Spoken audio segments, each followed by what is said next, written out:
అందరికీ నమస్కారం. రాష్ట్ర ప్రజలకు శ్రేయభిలాషి ప్రతి ఒక్కళ్ళకి వైఎస్ జగన్మోహన్ రెడ్డి గారు, నీ మేనిఫెస్టో తగలయ్యా, ఏం మాట్లాడుతున్నావో ఏమో ఎవరికి అర్థం కావటం లేదు. నీవు ఏ ఒక్క హామీ కూడా నెరవేర్చలేదు.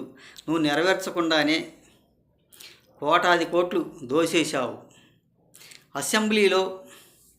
అసెంబ్లీ సమావేశానికి వెళ్లకుండానే అదొకటి అడ్డు పెట్టుకొని ప్రజల కోసం ఏదో ఇంకా మభ్యపెట్టి మోసం చేయటానికి మీరు ఆ మేనిఫెస్టో అడ్డం పెట్టుకొని మీరు నవరత్నాలు అనుకుంటూ నవరంధ్రాలు చేశారు. ఎంత అమాయకంగా మాట్లాడుతున్నారో, ఏం చేశారో ఒక్కసారి చెప్పండి రాష్ట్ర ప్రజలకి.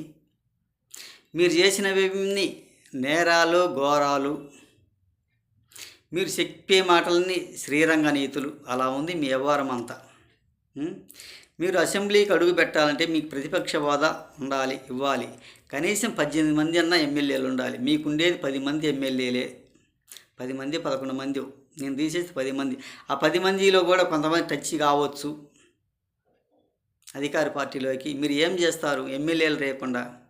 మీరు ఏదో జనాన్ని మోసం చేయటానికి, జనాల కోసం ఏదో సింపతి పొంది మాట్లాడుతున్నట్టు, ఏదో వాదిస్తున్నట్టు స్పీకర్ గారితోటి నాకు ప్రతిపక్ష హోదా కల్పించండి నేను మాట్లాడటానికి అంటే, వాళ్ళు ఏదో చేయనట్టు నువ్వు చూపిస్తున్నట్టు. నీ మాటలు ఎవరన్నా నమ్ముతారా?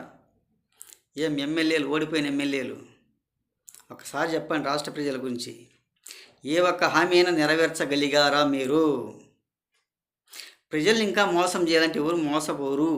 ఒకసారి ఆలోచించండి. అంతేగాని ఇటు పనికి మాలిన మాటలు మాట్లాడుకుంటూ మీరేదో రాష్ట్రంలో ఉద్ధరించినట్టు చెప్తున్నారు. మీకు అధికారం నుండి ఏ ఒక్కటి కూడా నెరవేర్చలేదు. ఇక నుంచైనా చూసి నేర్చుకోండి. మీకు తెలియదు కాబట్టి, మీకు అనుభవం లేదు కాబట్టి.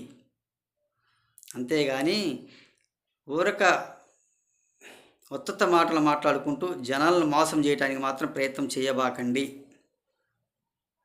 అని తెలియజేస్తూ, రాష్ట్ర ప్రజలకు శ్రేయోభిలాషులు ప్రతి ఒక్కళ్ళకి హృదయపూర్వక ధన్యవాదాలు.